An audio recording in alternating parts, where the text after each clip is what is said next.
Hello everyone. So in this video we are going to discuss about the sport ethics. ठीक है, sport ethics के बारे में हम लोग ये देखेंगे बिकॉज अभी ये न्यूज़ में रहा है, तो इट माइट बी कि it is very important for the UPSC point of view.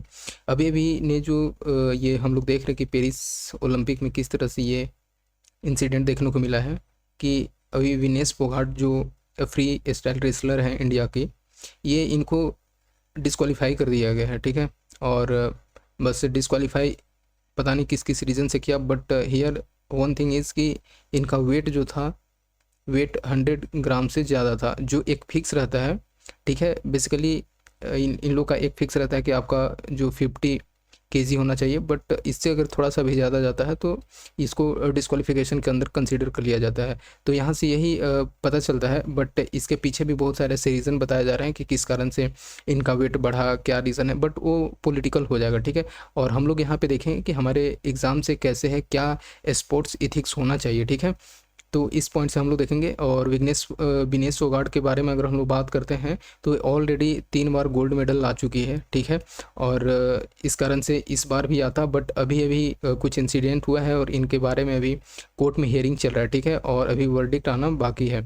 और एक चीज़ यहाँ पे बता दें कि ये जो भी ऐसे इंसिडेंट्स और ये स्पोर्ट्स में इसका अगर हियरिंग का बात करते हैं तो इसके पीछे एक कोर्ट होता है जिसको कि ये हियरिंग करता है, बेसिकली कोर्ट ऑफ आर्बिट्रेशन। ठीक है, तो कोर्ट ऑफ आर्बिट्रेशन जो है ऑफ स्पोर्ट्स, तो ये हियरिंग करता है, इसी के अंदर आता है। ठीक है, तो CAS, और अभी इसने बताया कि ये जो डेडलाइन है इनका हियरिंग का, ये एक्सटेंड हो गया है और ये एक्सपेक्टेशन किया जा रहा है कि इट माइट कि इनको सिल्वर मेडल मिल जाए। ठीक है, और we hope so and we hope best for the country, because इन्होंने बहुत अच्छा अपना एक पूरा एफर्ट दिए हैं, बट वी कैन से कि इनका एक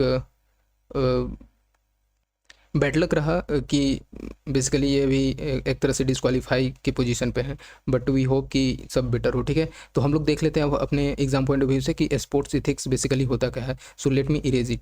तो स्पोर्ट्स इथिक्स अगर हम लोग बात कर लेते हैं तो हर चीज़ में आपको पता है कि किस तरह से कोड ऑफ कंडक्ट किसी भी चीज़ में होता है। ठीक है, तो code of conduct like same है ये स्पोर्ट्स में। ठीक है, तो कोड ऑफ कंडक्ट हम लोग इलेक्शन में देखते हैं कि कोड ऑफ कंडक्ट बेसिकली कि आपको इस रूल के दायरे में रह करके चलना है। तो स्पोर्ट्स इथिक्स में यही होता है। स्पोर्ट इथिक्स बेसिकली एक पॉजिटिव कंसेप्ट है जिसमें कि ह्यूमन को गाइड करता है, जो भी ऐसे प्लेयर्स रहते हैं उनके एक्शन को गाइड करता है स्पोर्ट्स में, कि बेसिकली आपको जो भी ऐसे दिए गए हैं, एक गाइडलाइन दिया जाता है, उस चीज़ के दायरे में रह के करना है। किसी भी प्लेयर अपना ओपोजिशंस को किसी भी तरह से आपको उसको एक इथिक्स के अगेंस्ट नहीं जाना है। ठीक है, तो हर चीज़ में इथिक्स वैल्यू करता है और स्पोर्ट्स इथिक्स इसी तरह से इम्पोर्टेंट हो जाता है। बेसिकली ये जो होता है इथिक्स, ये कोड ऑफ कंडक्ट है फॉर प्रोमोटिंग और इंश्योर करना स्पोर्ट्स प्रैक्टिस को। ठीक है, तो इसमें हम लोग यही देखते हैं। अगर हम लोग बात करते हैं इस स्पोर्ट्स इथिक्स में, तो स्पोर्ट्स इथिक्स में केवल प्लेयर ही नहीं बट सारे जो भी ऐसे स्पोर्ट्स से रिलेटेड हैं, लाइक एथलीट्स तो आएंगे ही। ठीक है, एथलीट्स हो गए, कोचेज़ हो गए, ठीक है, कोचेज़ हो गए एंड एडमिनिस्ट्रेटर, ये सारे चीज़ इसके अंदर में इंक्लूड रहते हैं। ठीक है, तो ये चीज़ स्पोर्ट्स इथिक्स में बेसिकली देखने को मिलता है। स्पोर्ट्स इथिक्स ये इंश्योर करता है कि किस तरह से एक बेटर प्लेटफॉर्म होना चाहिए, और एक इंश्योर करेगा सेम कंपटीशन। ठीक है, तो एक सेम कंपटीशन रिमेंस होना चाहिए। ठीक है, और जो होना चाहिए which is free from corruption. ठीक है, तो करप्शन फ्री होना चाहिए, ये भी थोड़ा सा इसमें होता है। तो कोई भी ऐसा मिसकंडक्ट इन्वॉल्व नहीं होना चाहिए इस चीज़ में। ठीक है, तो ये स्पोर्ट्स इथिक्स में देखने को मिलता है। और बेसिकली इसमें ना चीटिंग हो गया, चीटिंग, डिसऑनेस्टी, ठीक है, डिसऑनेस्टी, ये सारा चीज़ इसमें इन्वॉल्व रहता है। तो स्पोर्ट्स इथिक्स बेसिकली यही होता है। स्पोर्ट्स इथिक्स में आपके एक पार्टिकुलर वे ऑफ थिंकिंग को डिफाइन करता है कि आप किस तरह से अपने राइवलरी और अपने ओपोजिशंस के अकॉर्डिंग चल रहे हैं, क्या कर रहे हैं। ठीक है, ये नहीं तो जनरली होता है कि अभी अभी इस पेरिस ओलंपिक में भी देखने को मिला कि इंडिया के प्लेयर के साथ ही एक प्लेयर थी जो वो ऑलरेडी इंडिया के प्लेयर एक तरह से उनका हर्ट हो चुकी थी ऑलरेडी उनका, फिर भी ऊपर से वो मतलब फाइट कर रही है। तो इस चीज़ में थोड़ा सा ये होता है कि आपको इथिक्स का भी थोड़ा सा फॉलो करना पड़ता है। लाइक स्पोर्ट्स इथिक्स में आप हर स्पोर्ट्स इसमें इंक्लूड होता है।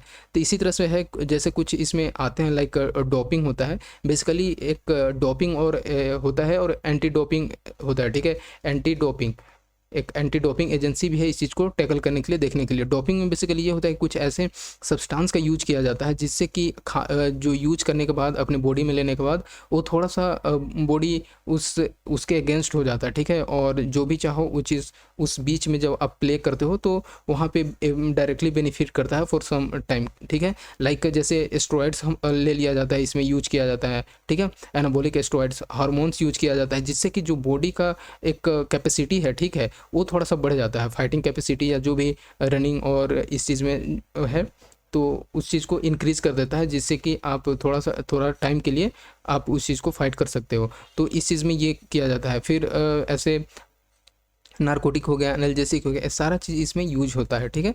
तो ये चीज़ यहाँ से समझ सकते हो। तो ऐसा ये जो बेसिकली होता है कि ये इस चीज़ को प्रोहिबिट किया जाता है जनरली, क्योंकि हो सकता है कि एक प्लेयर, दो प्लेयर है फॉर एग्जांपल, और दो प्लेयर में एक ने यूज कर लिया है डोपिंग सब्सटेंस और एक ने नहीं किया है, तो ऑलरेडी जो है ये थोड़ा सा कंपटीशन में आगे है, ठीक है। तो इस कारण से होता है कि दोनों को एक सेम प्लेइंग फील्ड मिले, तो उस कारण से ये चीज़ है, ये सारा मनाही है, ठीक है।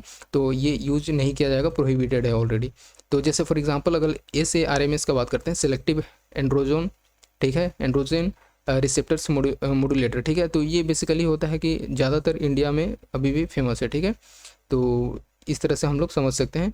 और स्पोर्ट्स इथिक्स में होना चाहिए और अभी जो जिस तरह से यूज़ हो रहा है, हर कंट्री को ना एक प्लेइंग फील्ड, और ये नहीं कि आप मेरे राइवलरी हो, तो ये चीज़ सही नहीं होता है स्पोर्ट्स में। तो हर जगह पे इथिक्स का यूज है और स्पोर्ट्स में भी मेंटेन करके रखना चाहिए स्पोर्ट्स इथिक्स। सो ठीक है, मिलते हैं नेक्स्ट वीडियो में। ये थोड़ा सा शॉर्ट कंसेप्ट था, एक मेंस पॉइंट ऑफ व्यू से और थोड़ा सा अपने खुद सेल्फ नॉलेज के लिए भी। So thank you.